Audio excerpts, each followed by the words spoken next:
สมหมูก็100แสดงว่าสิมีข่าวดีแล้วได้ดิเนาะ นี่แหละเพิ่น โอ้ยอย่าลืมบ่าวคำพงเด้อบ่าวคำพงสิมาซอยดอกซอยหมดมี บ่ลืมดอก อืมโอ้ได้ไผเด้ ก็สิให้อายกำพงหาทั้งนั้นเลยเนาะ หาในไหนตู้เฮานี่ว่าสิเอาซองเลยดิ เราบ่เอา โอ้เรายังสิไปหาเงินอยู่นี่ มาแล้ว เอาว่าจะเอาช่องเนาะ เอา ว่าของว่าสิเอาซองก็ดีแหละ โอ้ยสุคอยเราก็บ่ได้ขากินดอกไก่น้อยๆซ้ำฮะ เด็กเขาสิต้มเลยจังหน่อยเขาก็ต้มอะไรอย่างเงี้ยนะเจ้าก็กินน้ำเขาคำหนึ่งสองคำจากมือเขาซื้อมาแหละ เจ็บคอเรา คอยกินบ่ได้คอยไอหั่นบางคืนก็ไอคืนนี้หั่นจนว่าคอยจอยลงเลย จังหน่อยเป็นอันนั้นอีกดีเลยยายห่มนะปัจจุบันเจ้าบ่กินน้ำอีกก็ว่าอีก เพราะว่าดังเนาะ บางคนได้อยู่ หันชาวพลก็อยู่หันแล้วเป็นน้ำคอยชองวางหันก็คอยบ่ได้ไปนะ เลยว่าป้าเจ้า อะไรเป็น ยา ไง ก็ยาเจ้าปู่อันพอมีพอมีอะไร ตู้เฮ็ดในไรเดี๋ยวนี้ฮะผู้ชาวสองคนนี่ บ่ได้อะไรแล้ว ฮะยายห่มกับมักยายเหี่ยวกับมักนี่สิแบ่งใจไปทางใดเดี๋ยวนี้ฮะ กับเพิ่นนี้แล้วเพิ่น ผลมีแล้วแม่นบ่เอ้ยเหี่ยวเฮานี่ ตกลงกัน เอ แล้ว อ อักกูบาก็ยัง เออ บ้าว่าลูกเพราะว่าโตเพิ่นโตมันลูกหาย อืม บ่ให้กับสิคืนน้ำเนี้ยแม่เก่าก็บ่ให้เอา ขึ้นแม่เก่าก็บ่ทำให้เอา ลูกบ่ให้เอา อืม เพราะตอนน้ำโตน้ำผู้บ่าวเด้ อ๋อ แม่เขาน่ะบ่เอากูก็เอาผู้ใหม่ อืม ผู้ใหม่ก็โตเพิ่นโตมันบ้านในนามึงเด้เฮาว่า ถ้าว่าตัวไผ่ตัวมันแล้ว มันมีนา10เอกตาร์พุ่น แม่นบ่ หน้าไผ นาตู้มีอยู่นี่ทางเขาต้องเป็ด โอ้หลายเนาะ ตาหนึ่งกับบันไดเฮา อ๋อ ได้ละ50,000เนาะดันจะไล่ครับมันอยู่ในมีหนทาง แม่นแหละ โคกก็ได้กูมือเนี่ยใครที่มันบ่ตีโคกดอก มันบ่ติตู้คู่มือนี่ขอเพียงแต่อืม เขาได้ว่ามีทางเขาบ่มีเขากับมันถือเขาชื่อเขาหนทางน่ะแต่มาแต่งเฮาอะครับว่าลูกเว้าในนั้นเนาะ เขาบ่หับแล้วว่าฉันลูกบ่หับแล้ว อ้าวบ่แม่นเขาเว้าซื่อๆมันเอาเลยก็มันผ่าเงินมาให้ตลอดนะ อ๋อ ถ้าให้ใช้เนาะมันนานก็เงินเนาะหลายหลาย เงินเราหลายเนาะ หลายหมื่นนะ เราเกี่ยมสิมาแต่งเจ้านี่ บ่โดน ถ้าโทรแล้วเตรียมเนาะ บ่แม่นเว้าซื่อๆบ่ตัวลาวบ่ ไปตัว ฮะ ได้ฉลามละแต่ เว้าอีหลีบ่คละมักเอาอีหลีบ่ หันสู้หันเอา ความจริงแม่นบ่ แม่ เออ หันบ่สู้บ่ได้ ยันว่าจะหลอกเราซื่อๆนะโอ้ เขาเลยมาบัดนี้กอดโลดบาดเอากอดแล้วแหละขมักเนาะ แล้ว อ่า ตัวนั้น เ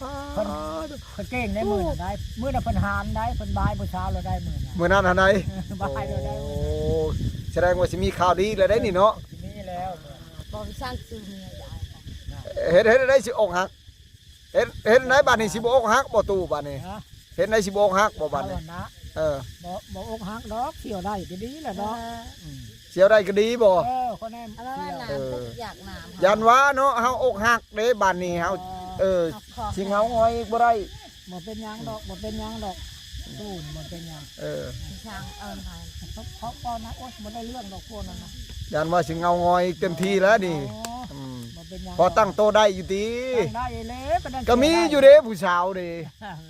คันสมมุติว่าตู้พายนี่เราจีบยายห่มนี่เจ้าบ่สิบ่นั่นบ่ฮะ โอ้ยก็ไม่เชื่อใจ ฮะ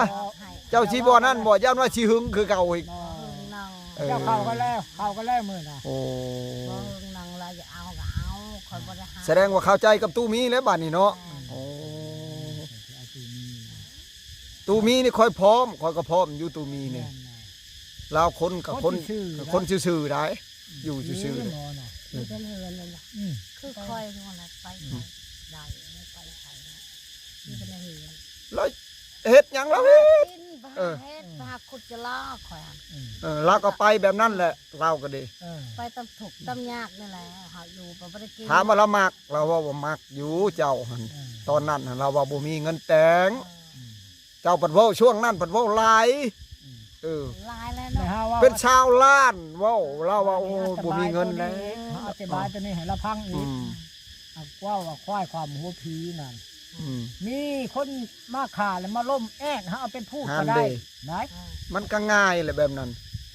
คำว่ามีแทงเอาหัวมันคำว่ามีก็เอาพูด ว่า จะมาล้มในแรงกับเจ้า อ๋อ ตัวนี้กินชื่อไรมันความหัวผี อ๋อ ก็ได้เข่าอันมดมาถือมาทักกินตัวนี้แหละจังว่าดองใกล้ชิแตงดองผู้ดอก จักยามใดคอไว้ก็ได้คอเป็นเคยพอได้อยู่นะ ก็ ได้ ยัง หมูตัวหนึ่งก็เงิน2 ล้านกับมดมันถูกมันติดแล้วก็มาอยู่ทั้งโล ก็ ก ยังใครอยู่เขาเอามาที่อื่นมาล่มแล้วเฮาก็ซื้อเอา เนี่ยนั่นดอกตัวความโหพีน่ะมันแม่นสิจุงมาเป็นตัวดอก โอ้มือใดเด้เนาะตู้เพิ่นสิมาเนาะตู้มีเนาะ ว่าแต่มันในแรงนะ ย่านตะแลงขอมามื้อนี้ก็บ่จักมานอมหมดนี่ มื้อนี้เราว่าสิมามื้อนี้ มากับยันมาแต่บ่น้อมมาจ้ะ ตัวเฮ็ดได้ได้ตู้เอ้ย เออ ตู้ ฮะ คันสมมุติเอ้ยเหี่ยวเฮานี่เพิ่นโชคดีจัดงานนี่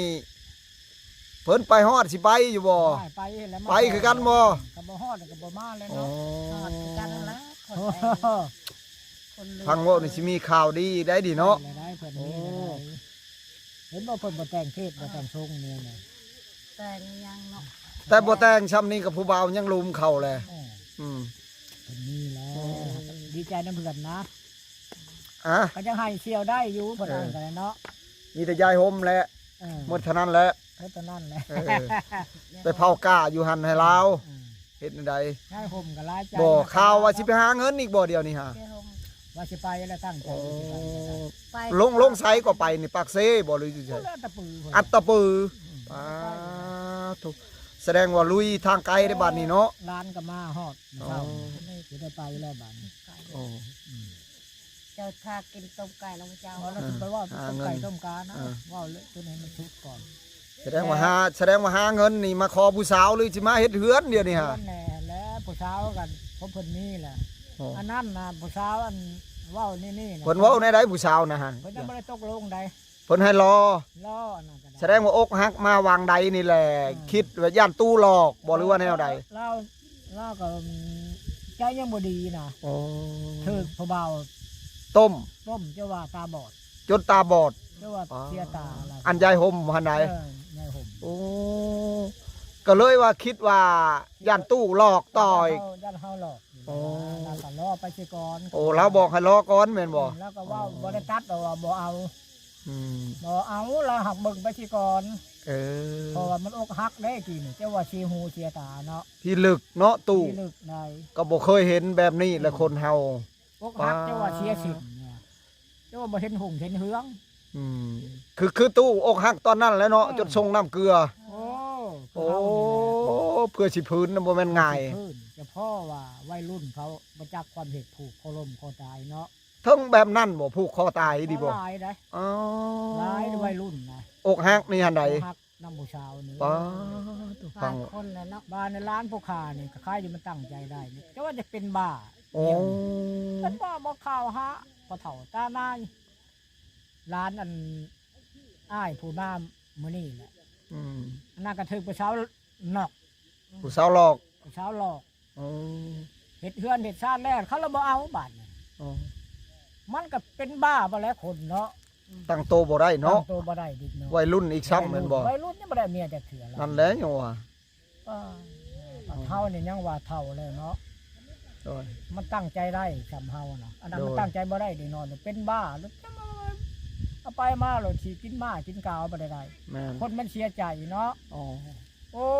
คนเฮาจะพ่อกะลายคนละคนก็ผูกคอตาย อ๋อ คนละคนโอ้ยอึดบ่ผู้สาวมันบ่คิดในแนวน่ะ อืม